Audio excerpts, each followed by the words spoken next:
రాష్ట్ర ముఖ్యమంత్రిగా అయినప్పుడు కూడా వారితో కలిసి పనిచేసేటువంటి అదృష్టం భాగ్యం నాకు కలిగింది. 2007లో మొట్టమొదటిసారి స్థానిక సంస్థల నుంచి శాసన పరిషత్కి ఖమ్మం నుంచి నన్ను పోటీ చేసే కార్యక్రమంలో వారు ప్రత్యేకమైనటువంటి చొరవ తీసుకొని నిర్ణయం తీసుకొని ఆ శాసన పరిషత్కి నేను గెలిచి రావటం, ఆనాటి నుంచి తిరిగి 2009 శాసనసభ ప్రవేశించే నాటి వరకు కూడా చట్టసభల్లో ప్రజాపాలన గురించి, ప్రజల అవసరాల గురించి ప్రభుత్వం చేసే కార్యక్రమాలని ఏ రకంగా లేవనెత్తాలి, ఏ రకంగా మాట్లాడాలి, ఏ రకంగా వాటి అమలు చేసే కార్యక్రమంలో భాగం ఎట్లా పంచుకోవాలో వారి దగ్గర నుంచి చాలా స్పష్టంగా నేర్చుకున్నాం. ఆయన కాంగ్రెస్ లెజిస్లేచర్ పార్టీ నాయకుడిగా ఒక సుదీర్ఘమైనటువంటి పాదయాత్ర, మండు టెండల్లో ఆరోగ్యాన్ని కూడా లెక్క చేయకుండా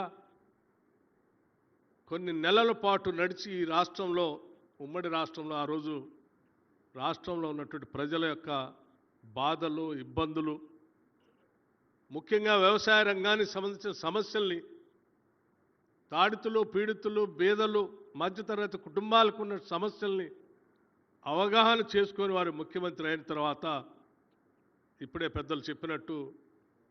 మొట్టమొదటి సంతకం రైతుల క్షేమం కోసం ఉపయోగపడేటువంటి ఉచిత కరెంటు సంతకం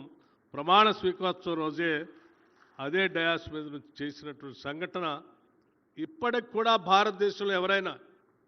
ఉచిత కరెంటు ఇస్తున్నామా అని చెప్తే అది కాంగ్రెస్ పార్టీ పేటెంట్ అని చెప్పుకోవడానికి ధైర్యంగా మనకి ఇచ్చినటువంటి కార్యక్రమం డాక్టర్ వైఎస్ రాజశేఖర రెడ్డి గారి ద్వారా మాత్రమే అది సాధ్యమైంది. మనకి వ్యవసాయ రంగానికి సంబంధించి వారు ముఖ్యమంత్రి కాకముందు ఈ రాష్ట్రంలో రైతాంగ సోదరులు అనేక మంది ఆత్మహత్యలు చేసుకుంటూ ఉంటే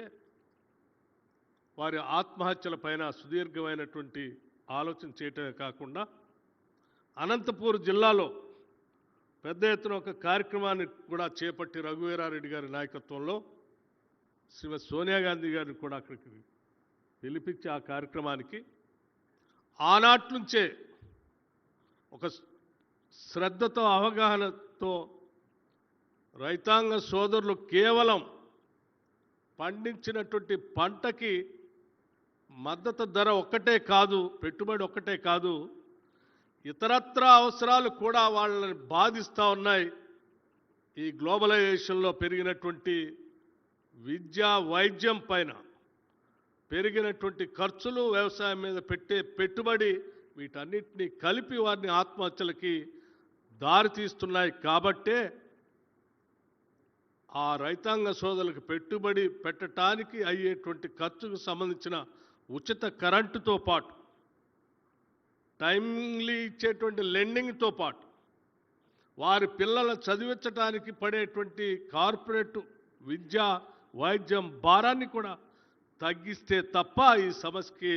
పరిష్కారం లేదని ఆలోచన చేసి ఆనాడే వారు రాజీవ్ ఆరోగ్యశ్రీ అనేటువంటి పథకాన్ని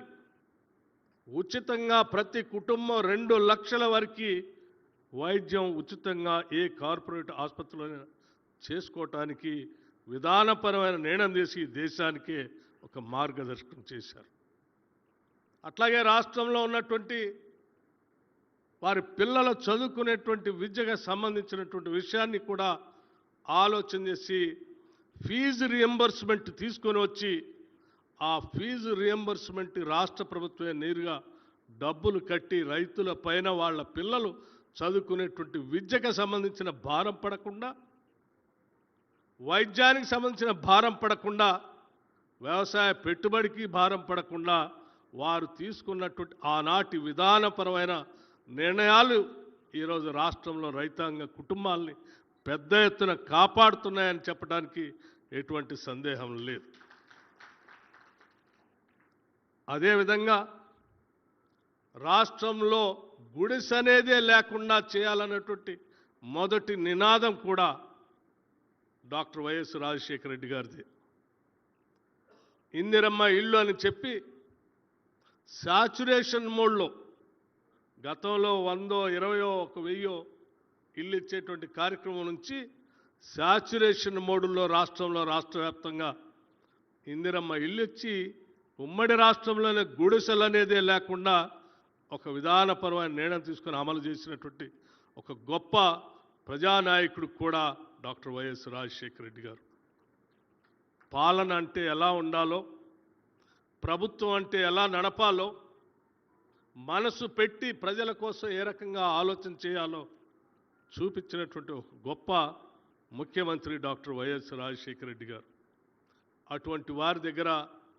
పనిచేసేటువంటి అదృష్టం నా ఒక్కడికే కాదు, వేదిక పైన ఉన్నటువంటి పెద్దలకి, నా ముందు కూర్చున్నటువంటి అనేక మందికి, పెద్దవాళ్ళందరికీ కూడా ఆ అదృష్టం కలిగింది. అటువంటి నాయకుడు మన ముందు లేకుండా త్వరితగతినే మనందరి నుంచి దూరం కావటం నిజంగా చాలా బాధాకరమైనటువంటి విషయమే. కానీ వారి ఆలోచనలు, భావాల్ని ముందుకు తీసుకొని పోవాల్సినటువంటి బాధ్యత వారి మిత్రులుగా, వారి ఫాలోయర్స్గా, రాజశేఖర రెడ్డి గారు అభిమానించేటువంటి వారందరిపైన ఉందనేటువంటి ఆలోచనని వారి మిత్రుడిగా డాక్టర్ రామచంద్రరావు గారు ఈ కార్యక్రమాన్ని తీసుకొని ఒక ఫౌండేషన్ పర్మనెంట్గా ఎస్టాబ్లిష్ చేసి ప్రతి సంవత్సరం డాక్టర్ వైఎస్ రాజశేఖర రెడ్డి గారు చూపించినటువంటి